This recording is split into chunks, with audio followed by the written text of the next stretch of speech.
大家有冇諗過，你間公司嘅廣告可以出現喺 ChatGPT 嘅對話入面？以前 ChatGPT 廣告只係留俾跨國大品牌去玩，但係最近咧 OpenAI 已經將門檻放低咗啦，推出咗自助 Ads Manager， 即係話咧中小企都可以自己開戶、自己 set 預算去落廣告。嗱，聽到呢度咧，好多香港老闆咧可能都會心喐喐，想即刻去試下喎。嗱，但係咧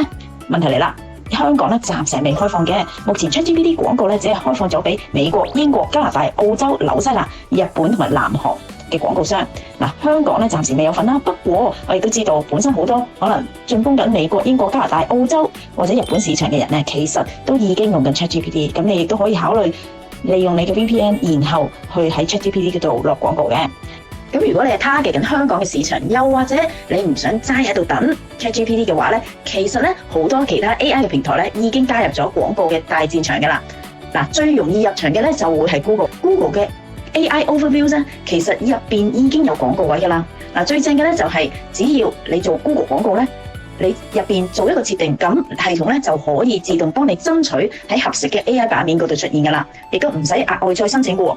好啦。至於 Microsoft 嘅 Copilot 咧，其實玩法都好類似嘅，佢會直接抽取你喺 Microsoft Advertising 入面嘅素材，然後放入去 AI 嘅對話入邊。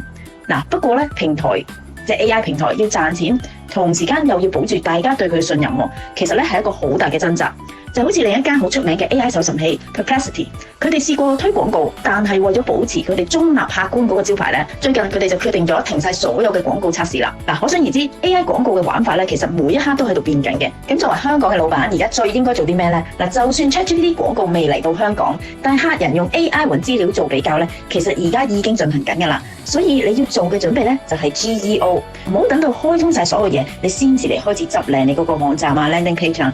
而家開始咧就要寫多啲針對客人痛點嘅問答內容，你要令到 AI 咧讀得明白你間公司有幾好。第二日咧，無論係自然推介定係開放咗落廣告咧，你都可以第一時間就食到呢一波水。AI 搜尋同廣告嘅玩法咧，其實變得好快嘅，做好準備咧就可以贏喺起跑線。如果你想知道更多點樣幫公司準備 AI 搜尋嘅佈局，又或者點樣利用 AI 去宣傳嘅話咧，咁就 follow 我啦，關注我，你嘅生意增長拍檔。